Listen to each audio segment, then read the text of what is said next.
میری شادی ایک امیر گھرانے میں ہوئی۔ میرے سسر دو بڑی ٹیکسٹائل ملز کے مالک تھے۔ دولت کی ریل پیل تھی، دنیا کی ہر آسائش میسر تھی۔ میرے شوہر ان کی اکلوتی اولاد تھے۔ میں اپنی قسمت پر نازاں تھی۔ کتنی لڑکیاں ہیں جن کی ایسے خواہشات پوری نہیں ہوتی۔ اس گھر میں ہم صرف 4 لوگ تھے، ایک سسر، ایک میرے شوہر، ایک میں اور ایک میرے سسر کی دور دراز کی کافی عمر رسیدہ خاتون تھی۔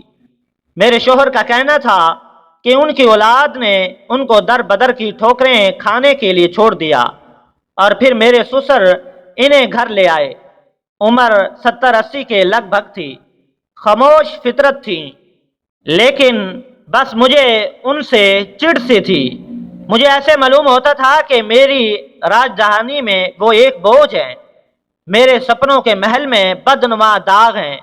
میں دبے دبے لفظوں میں اپنے شوہر سے ان کو گھر سے نکالنے کا کہتی، لیکن یہ تو میرے سسر کا فیصلہ تھا۔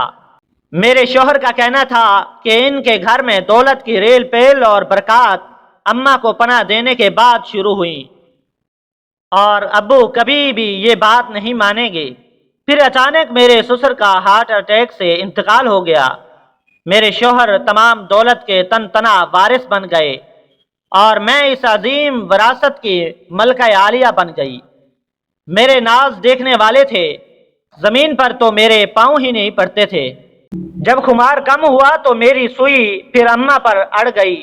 اگلے روز شوہر کے کان بھرتی جو رفتہ رفتہ جھگڑوں میں تبدیل ہو گئے، اور ایک دن شوہر نے بھی میرے آگے ہتھیار ڈال دیے۔ میں نے اگلے دن صبح اماں کو صاف صاف جواب دے دیا۔ وہ خاموش تھیں، لیکن آنکھوں میں آنسو تھے۔ پھر وہ کچھ بتائے بغیر گھر چھوڑ کر چلی گئیں۔ میرا اور ان کا کوئی مقابلہ نہ تھا، لیکن میں یہ یک طرفہ مقابلہ جیت چکی تھی اور فتح کے نشے سے سرشار تھی۔ ایک ہفتہ ہی گزرا تو میرا شوہر انتہائی پریشان گھر آئے۔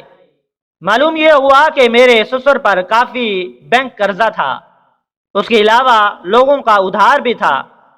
چائنا کا ٹیکسٹائل انڈسٹری کے مقابلے میں آنے سے کاروبار بھی کافی متاثر تھا۔ جلدی ایک فیکٹری بیچنی پڑ گئی، لیکن میرا دل اب بھی مطمئن تھا کہ کاروبار میں اتار چڑھاؤ تو آتے رہتے ہیں۔ مہینہ ہی گزرا تھا کہ دوسری فیکٹری بھی بیچنی پڑ گئی۔ بینک نے اپنے قرضے کے بدلے مکان فروخت کروا دیا، اور ہم ایک چھوٹے کرائے کے مکان میں منتقل ہو گئے۔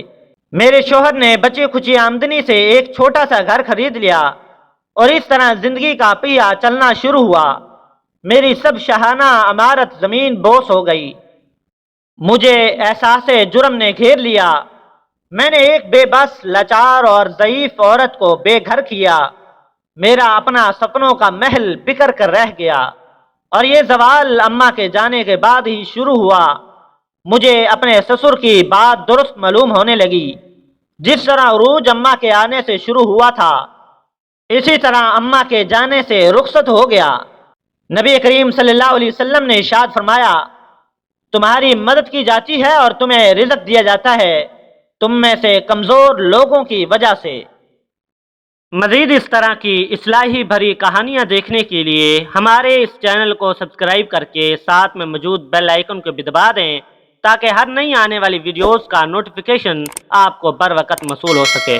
مجھے دیجیے اجازت، ملتے ہیں ایک نئی ویڈیو کے ساتھ۔ اللہ حافظ۔